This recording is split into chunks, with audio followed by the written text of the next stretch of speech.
হর হর মহাদেব, জয় শিব শম্ভু।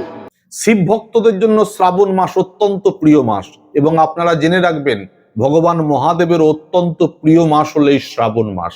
আজকে আপনাদেরকে এই ভিডিওর মাধ্যম দিয়ে জানাবো আমরা যে শ্রাবণ মাসে সারা বৎসরই ভগবান মহাদেবের মাথায় জল ঢালি, বিশেষ করে এই শ্রাবণ মাসে প্রত্যেকে ভগবান মহাদেবের মাথায় জল অর্পণ করি বা জলাভিষেক করি।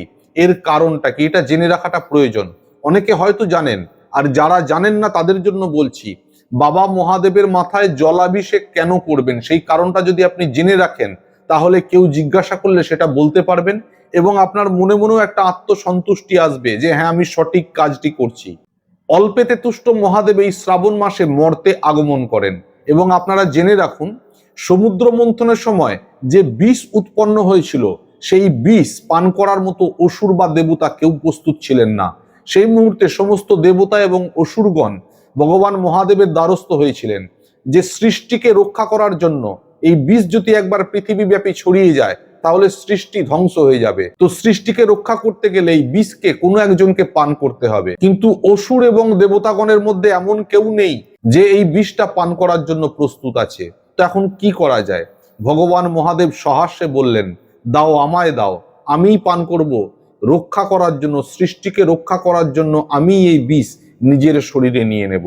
এই বলে সেই বিষ ভগবান মহাদেব নিজে পান করেছিলেন এবং সেই বিষ পান করার জন্য তার গোটা শরীর নীলবর্ণ হয়ে গেছিল, নীলাভ আকার নিয়ে নিয়েছিল এবং তীব্র জ্বালায় পড়ে গেছিলেন। শরীরের মধ্যে তীব্র জ্বালা অনুভব করছিলেন ভগবান মহাদেব, যিনি সৃষ্টিকে রক্ষা করার জন্য সমস্ত কিছুকে তুচ্ছ মনে করে নিজের অঙ্গেই নীলাভ বৃষ গ্রহণ করেছিলেন।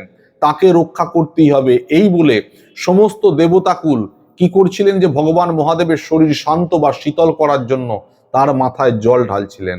আর ভগবান মহাদেবের মাথায় জল ঢালতে ঢালতে আস্তে আস্তে ভগবান মহাদেব প্রসন্ন হচ্ছিলেন বা তার শরীর শান্ত, স্নিগ্ধ এবং শীতল হচ্ছিল।